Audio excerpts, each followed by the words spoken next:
Rindu tak pernah berkhianat dengan sepi. Sepi yang lahir baik dari sunyi maupun hiruk pikuk. Ya, kerinduan bukanlah badai yang dapat meluluhlantahkan kami. Karena kerinduan yang membatin adalah cakrawala kembara yang menyatukan bahagia dan sedih. Kerinduan adalah mushaf tafakkur yang menegaskan keseimbangan. Sebuah cerpen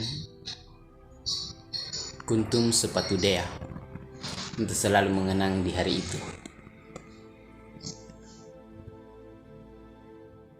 Derimbun pinus yang biasanya mengalungkan seruling malaikat bila tertiup angin. Saat itu diam tak bergerak meskipun tetap saja memancarkan hijau bersama aneka pohon yang tertata indah memenuhi sepanjang sisi bukit kota. Tak bertahan lama, kawanan kabut berlari dari puncak Wahakarai dan Lempo Batang, turun menyelimuti seluruh kota, bukitan dan rimbun pepohonan. Sekejap, lalu kota bukit itu berada di atas awan. Kota suatu masa di mana waktu berjalan tanpa siang, petang, dan malam. Hanya ada subuh. Iya, mentari dan rembulan juga terdiam padam. Sore menyubuh di bawah teras sebuah penginapan. Aku pun ikut diam, duduk memandangi hijau rimbunan pepohonan ketika orang-orang di sekitarku ramai berbincang masalah-masalah mereka dengan santai. Masalah yang tak pernah tuntas, tentang Tuhan. Sesekali aku menjawab bila mereka bertanya, atau tertawa mendengar cerita mereka, dan akhirnya aku sama sekali tak menghiraukan semuanya.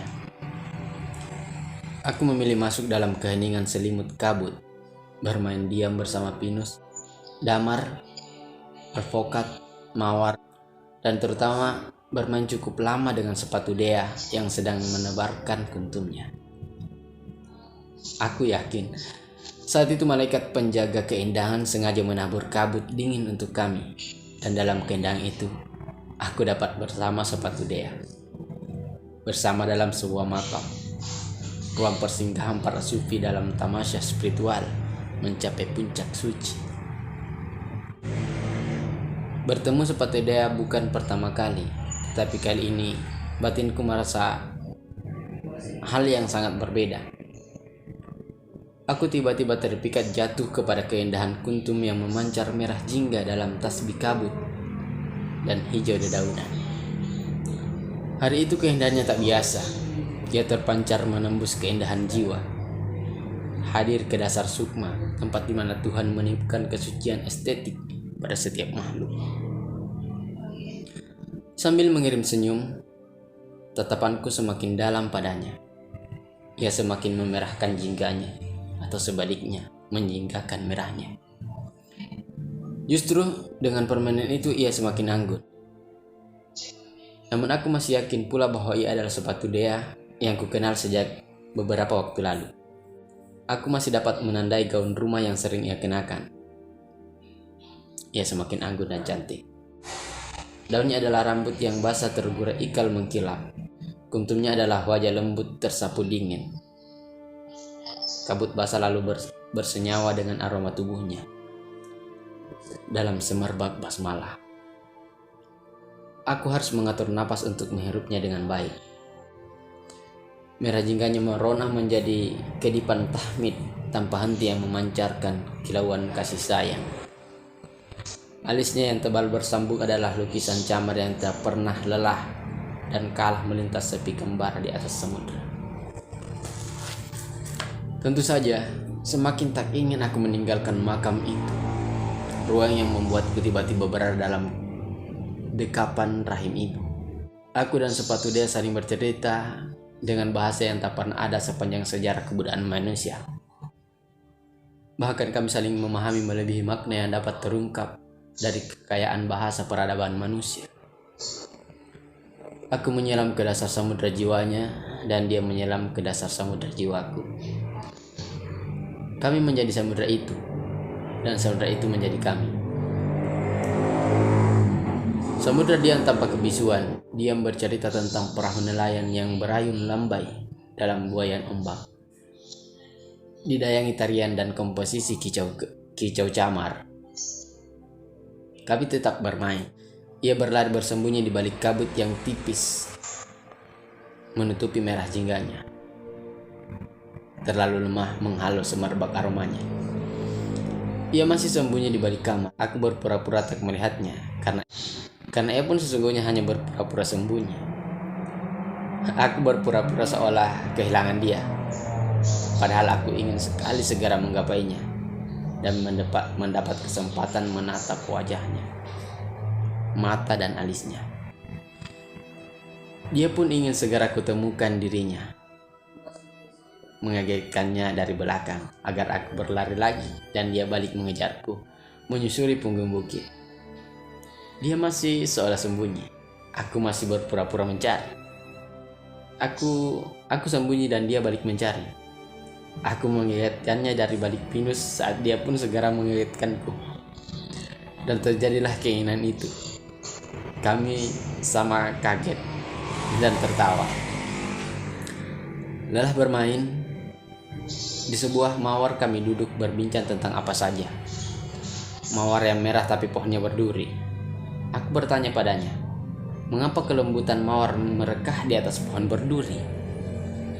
Apa masalahnya? Apa ndak boleh?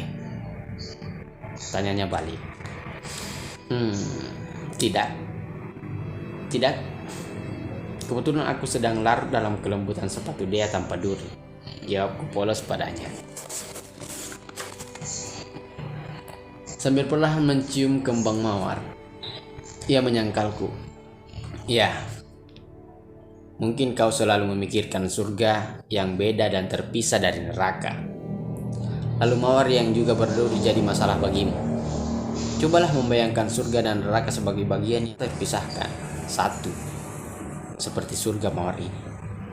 Untuk mencapainya harus melalui batang, cabang, hingga ranting yang bertabur duri.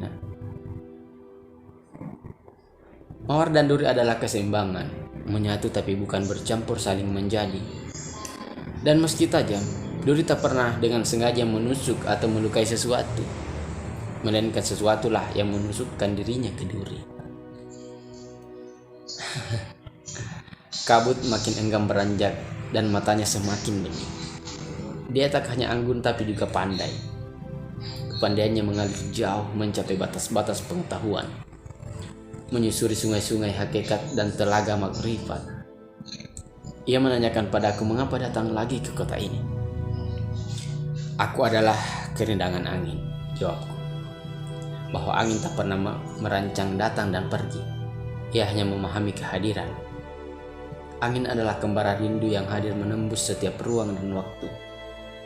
Bersamamu kini, aku adalah angin senja semerbak sepatu dia. Akan kusimpan semerbak itu, dan dengan izinmu akan kutabur bening mata dan semerbakmu pada titik-titik embun. Kami berbincang banyak hal. Kepandaian ia bercerita membuatku merasa bodoh di hadapannya, tetapi juga ingin terus bersamanya. Aku berharap semoga ia bukan surga yang dikirimkan kepadaku, sebab sebentar lagi kami akan berpisah keluar dari makam itu. Ia akan menjalani hidupnya dan aku akan menjalani hidupku seperti biasa. Senja berlalu tanpa menampakkan kemilau jingga di taman kabut itu. Kami melintas kota di atas awan tanpa keluh kesah, walau napas sedikit tergesa setelah bermain mengintar. Kami kini tak lagi ragu dengan jarak, ruang, dan waktu. Kami telah mewaktu kemudian bersenyawa menjadi kerinduan. Rindu tak pernah berkhianat dengan sepi. Sepi yang lahir baik itu dari sunyi maupun hiruk pikuk. Ya, kerinduan bukanlah badai yang dapat meluluhlantahkan kami, karena kerinduan yang menjadi batin adalah cakrawala kembara yang menyatukan bahagia dan sedih. Kerinduan adalah mushaf tafakkur yang menegaskan keseimbangan. Pinrang, 1 Juni 2010.